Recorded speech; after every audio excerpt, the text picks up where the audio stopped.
मेरी सादगी देख मैं क्या चाहता हूँ। Beautiful, absolutely beautiful. Doctor sir Allama Mohammad Iqbal को छोटा मुंह बड़ी बात, बड़ी ही अजीम हस्ती जिनको हम ट्रिब्यूट पेश करने की व्यूअर्स कोशिश कर रहे हैं, लेकिन एक बहुत ही ब्रिलियंट पर्सनालिटी को ट्रिब्यूट पेश करने के लिए भी एक बड़ी ब्रिलियंट पर्सनालिटी आज हमारे साथ हैं। हमारे सीनियर, एक बहुत ही लर्नड पर्सनालिटी।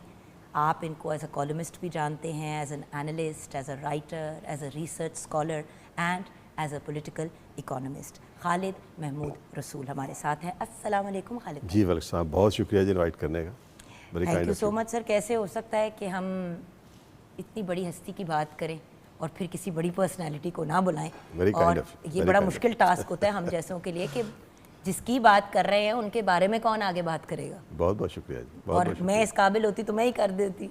तो अगर मुझे भी सपोर्ट की ज़रूरत है तो आप सोच लें व्यूअर्स, हम किस ब्रिलियंट पर्सनालिटी की बात कर रहे हैं। ख़ास अल्लाह वाले जो लोग होते हैं, आई एम हम्बल। जी, अल्लामा इकबाल का जिस तरह आप ब्रेक में भी बात कर रही थी कि हमारे जो मशाहिर हैं चंद एक, उनके ज़िक्र के बगैर हमारी तारीख़ मुकम्मल नहीं होती, और पाकिस्तान का वजूद और शनाख्त उनके बगैर मुकम्मल नहीं होता। उसमें अल्लामा इकबाल का बहुत बड़ा नाम है, कायद आज़म मोहम्मद अली जिन्ना है, सर सैयद हैं, और हमारे बाकी जो ज़ोमा है, जिसमें हमारे नॉन मुस्लिम लीडर्स भी बहुत जी, नॉन मुस्लिम लीडर्स में भी हमारे सारे जो है ना वो उसमें आते हैं। अच्छा, अल्लामा इकबाल का अगर देखा जाए तो उनका दो पहलू हैं देखने के। एक तो ये है कि जब मुत्तहिदा पाकिस्तान था, हिंदुस्तान था, तो मुत्तहिदा हिंदुस्तान में जब उन्होंने अपने ये फ़िक्री सफ़र का आगाज़ किया, उसके बाद फिर 1905 में इंग्लैंड जाते हैं, फिर पीएचडी उन्होंने जर्मनी से की, फिर वापस आए। तो आप ये देखें कि वो उस वक्त का जो एक हिंदुस्तान था उसमें मुसलमानों की हालत ज़ार बहुत पस्त थी, और न सिर्फ मुसलमान में बल्कि पहले जंग अज़ीम के बाद आप देखें कि जो टर्की है वो सल्तनत का भी एक शिराज़ा जो है ना बिखर चुका था, और पूरी मिल्लत इस्लामिया उस वक्त एक इंतहाई डिप्रेसिव कंडीशन में थी। अच्छा, उस दौर में ज़रूरत थी कि कोई ऐसे फ़िलासफ़र, ऐसी आवाज़ें हों जो कि हमारे माजी को हमारे सामने भी ला सकें, हमें तहरीक दे सकें, हमें जगा सकें और हमें आगे बढ़ने का जज्बा दे सकें, और हमें साथ खड़ा करें, ना कि हमें मज़ीद लड़ाई झगड़े और पस्ती की तरफ लेके जाएं। तो बजाय इसके कि उसमें कोई हमें एहसास कमतरी हो या हम उसमें एक डिप्रेशन में जाएं, उसमें बजाय इसके कि उसमें खुद एतमादी दी जाए। तो इस आलम में अल्लामा इकबाल का एक बहुत बड़ा कंट्रीब्यूशन है कि उनकी जितनी शायरी है और उसके अलावा जितनी उनकी गुफ्तगू है, जो उनकी कॉरस्पॉन्डेंस है लोगों के साथ, उसमें उस कौम में वो एक खुद एतमादी उन्होंने एक सबक दिया, खुदी का सबक दिया।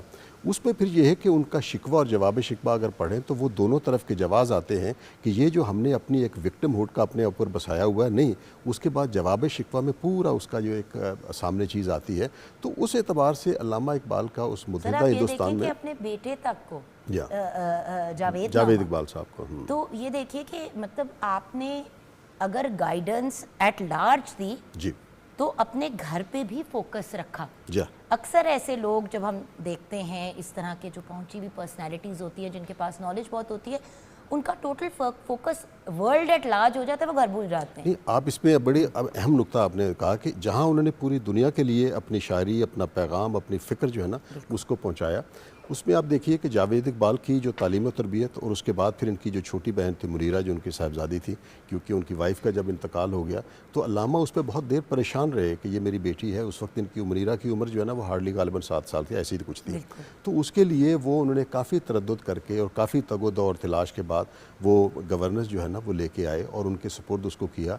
और वो अगर उनकी किताब पढ़ें, उनकी यादाश्तें भी आ चुकी हुई हैं, तो उन यादाश्तों में आप देखेंगे कि वो कितना कंसर्न होते थे कि वो दिन में कई बार जो है ना वो मुनीरा के बारे में पूछते, खाना खाने का, पढ़ाई का, और ख़ास तौर पे उसकी तालीम और तरबियत का। जब वो मुनीरा वहाँ से वापस आती तो ये आपका बड़ा उम्दा नुक्ता है कि ये अजीम लोग जो होते हैं वो सिर्फ़ अपनी अज़मत, जो अजीम पैगाम है उसको बाहर की हद तक नहीं, बाहर की दुनिया की हद तक नहीं, बल्कि घर में भी उन्होंने इसको जो है ना वो इम्प्लीमेंट किया। और ये बड़ा इम्पॉर्टेंट पॉइंट होता है ज़ैद, क्योंकि असल लीडर तो वो है जो अपनी लीडरशिप क्वालिटीज़ घर पे भी दिखाए ना। अक्सर लोग, मैंने देखा है अनफॉर्चुनेटली, कि लोग क्या कहते हैं, ओ ये तो अल्लाह वाले लोग हैं, तो मलंग लोग हैं, और जस्टिफाई कर देते हैं अगले का घर की तरफ तवज्जो ना देना, राइट। बट इकबाल ने घर पे भी तवज्जो दी, आवाम के लिए भी, एंड देन जो उनका मैसेज था, मुझे खूबसूरती सबसे ज़्यादा इस बात में लगती है कि देखें, पाकिस्तान बनाने का ख्वाब कहाँ से है? मैं बड़े बेसिक लेवल पे बच्चों वाली बातें करूंगी। क्यों? क्योंकि मुसलमान और हिंदू जो बड़े अरसे से साथ रह रहे थे, अब वो साथ नहीं रह पा रहे थे। वजूहात की क्या थी, किसने गंद डाला, क्या किया, वो छोड़ दे, अभी इन दोनों की बात करें। हिंदू मुस्लिम का मसला चल रहा है, अब पाकिस्तान बनाने की बात हुई, लेकिन इस चीज़ को भी मद्देनज़र रखा कि पाकिस्तान अगर बनेगा तो फिर यहाँ पे हिंदुओं के साथ ज्यादती नहीं हो सकती, क्रिश्चियन के साथ ज्यादती नहीं हो सकती, रंग, नस्ल, बैकग्राउंड, बोलने का अंदाज, किसी चीज़ पे फ़र्क नहीं होना चाहिए। वरना ये भी तो पैगाम दिया जा सकता था ना कि आओ मुसलमानों आगे बढ़ो। इंसानों को कहा गया कि जो जो हमारी बात के साथ अग्री करते हैं, चाहे आप हिंदू हैं, मुस्लिम हैं, क्रिश्चियन हैं, आए, आपको पाकिस्तान में वो तहफ़्फ़ुज़ मिलेगा जो यहाँ पे या तो मिला नहीं या अब नहीं मिलता। अभी हम ब्रेक में बात कर रहे थे आपके बच्चों की। देखिए, इकबाल का ख्वाब ये था कि हर इंसान अपनी सोच और अपनी थॉट को, जैसे कि आप खुद फ़िलासफ़र थे, तो हर बंदा अपनी राइट में खुद फ़िलासफ़र बने। अब फ़िलासफ़र तो वही बनेगा ना जिसकी थॉट प्रोसेस, जिसकी थिंकिंग, जो तालीम याफ्ता होगा, जो तालीम हासिल करने के लिए अगर चीन तक भी जाना पड़े तो जाएगा और अपने आप को ग्रूम करके एक फंक्शनल मेंबर ऑफ सोसाइटी बनेगा। अब हर माँ और बाप अपना हिस्सा ऐसे डाल सकता है कि अपने बच्चों की तालीम और तरबियत पे टोटल फोकस करे, जैसे आपने अपने तीनों बच्चों का किया। ना सिर्फ उनको पढ़ाया लिखाया, बल्कि उनको इतना इनकरेज किया कि वो बाहर से डिग्रीज भी लेके आए और स्कॉलरशिप्स भी मिली। तो सर, आप ज़रा गाइडेंस दें हमें। देखिए, अल्लामा इकबाल की एक प्रैक्टिकल पर्सपेक्टिव से, हम फिलोसॉफिकल भी करेंगे बट प्रैक्टिकल पर्सपेक्टिव। अच्छा, एक तो मैं ये अपनी बड़ी आखिर पे जो बात की, जो भी इकबाली साहब ने बात की ना, कि उनका जो पैगाम है मसनवी में, अच्छा, उसमें हुर्रियत भी है, मसावात भी है, अखुवत भी है। अच्छा, यही तीन चीज़ें जो है वो एक फ़लसफ़ा है। शायरी में बयान होगा तो वो डिफरेंट तरीके से होगा। अच्छा, अल्लामा की अगर आप जो उनकी नसरी है, उनके काफ़ी खतूत हैं जो अकबर अलाहाबादी के नाम हैं जी। उसके अलावा जो उनकी महफ़िलों की रुदायत है जो नज़ीर नियाज़ी साहब ने 2 जिल्दों में मौजूद है। उसके बाद फिर सैयद फ़कीर वहीदुद्दीन ने रोज़गार फ़कीर के नाम से तरतीब दी है। अच्छा, उन सारे में जो ये रुदात सामने आती है वो ये है कि वहाँ अल्लामा इकबाल का जो एक है तर्ज़ अमल, वो इंतहाई प्रैक्टिकल है। जिस तरह आपने जावेद इकबाल की तालीम और तरबियत की बात की, उन्होंने मुनीरा के लिए किया। अच्छा, उसके अलावा ये देखें कि अल्लामा इकबाल इंतहाई प्रैक्टिकल थे। 1903 में उनकी पहली किताब आती है इल्मुल इक्तिसाद, जब वो पढ़ा रहे थे। तो वो डॉक्टर मुमताज़ हसन जो इकोनॉमिस्ट है, उनके बकौल उर्दू में ये इकोनॉमी के ऊपर, मईशत के ऊपर पहली किताब थी। अच्छा, उनका जितना भी बाद में कलाम है उसमें आप देखेंगे तो एक तो उनमें है ये कि खुदी और अपनी शनाख्त और अपने जो माजी है उसके ऊपर हमें फ़ख्र होना चाहिए, एक खुद एतमादी होनी चाहिए, नंबर 1। नंबर 2, वो इस चीज़ पे कॉन्शियस थे कि उस ज़माने में जिस तरह कैपिटलिज़म का ग्रोथ हो रहा था, उसके अलावा कम्युनिज़म आया, मार्क्स और लेनिन का जो एक बहुत ज़्यादा दौर था, उस पे उन्होंने क्रिटिक भी लिखी और उसकी अच्छी चीज़ों को अडॉप्ट भी किया। उनका एक बड़ा मशहूर मिसरा है कि उठ के अब बज़्म जहाँ का और ही अंदाज़ है। तो वो इस चीज़ पे कॉन्शियस थे कि इस वक्त दुनिया में जो इंतशार का आलम है, इसमें एक नया वर्ल्ड ऑर्डर जो बन रहा है, उसमें मुसलमान अपनी मकाम बना सकते हैं।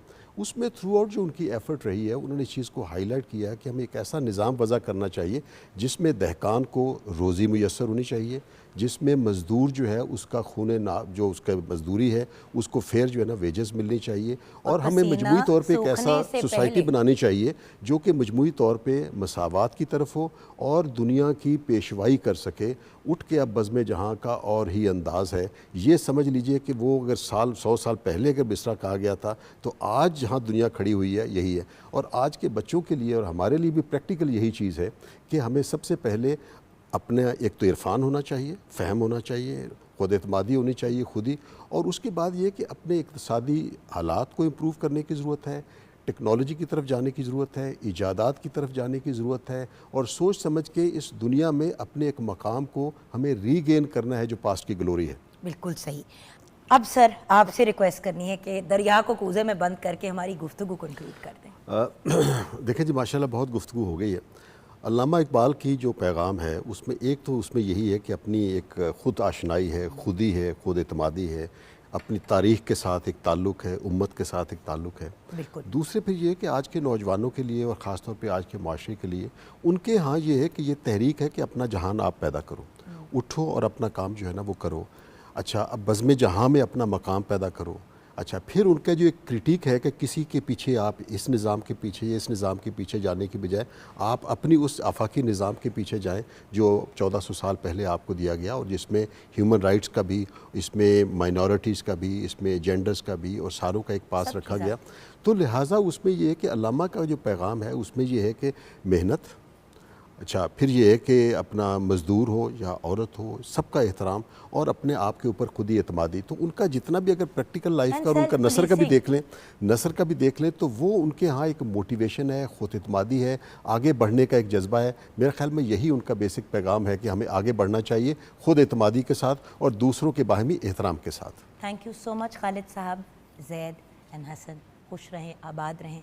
आज आपने अपने कीमती वक्त में से सलामत रहे, हमारे इकबाल के लिए वक्त निकाला, बहुत बहुत शुक्रिया। ये अक्सर करते रहना चाहिए। इकबाल का पैगाम ऐसा है कि पूरे साल में इन्हें गाहे गाहे याद रखना चाहिए और हमें व्यूअर्स अपने आप को लिमिट नहीं करना चाहिए कि नवंबर हो गया या जिस तरह भी अप्रैल की आज डेट आ गई, डेथ एनिवर्सरी। मौके ढूंढने की ज़रूरत नहीं है, मौके क्रिएट करने चाहिए। That's the most important thing. और मैं यहाँ पे प्राइवेट सेक्टर को भी रिक्वेस्ट करूँगी कि ये हमारे हीरोज़ हैं, हमारे पाकिस्तान के हीरोज़ हैं, हमारे सब कॉन्टिनेंट के हीरोज़ हैं। हम सुपरमैन, स्पाइडरमैन, इन लोगों पे तो बड़े इंस्पायर होकर एक्साइट हो जाते हैं। जो असल हीरोज़ हैं उन पे भी थोड़ी तवज्जो दें तो शायद हम मज़ीद कामयाबी की तरफ गामज़द हो सकते हैं। अपना ख्याल रखिएगा। खुदा हाफिज़।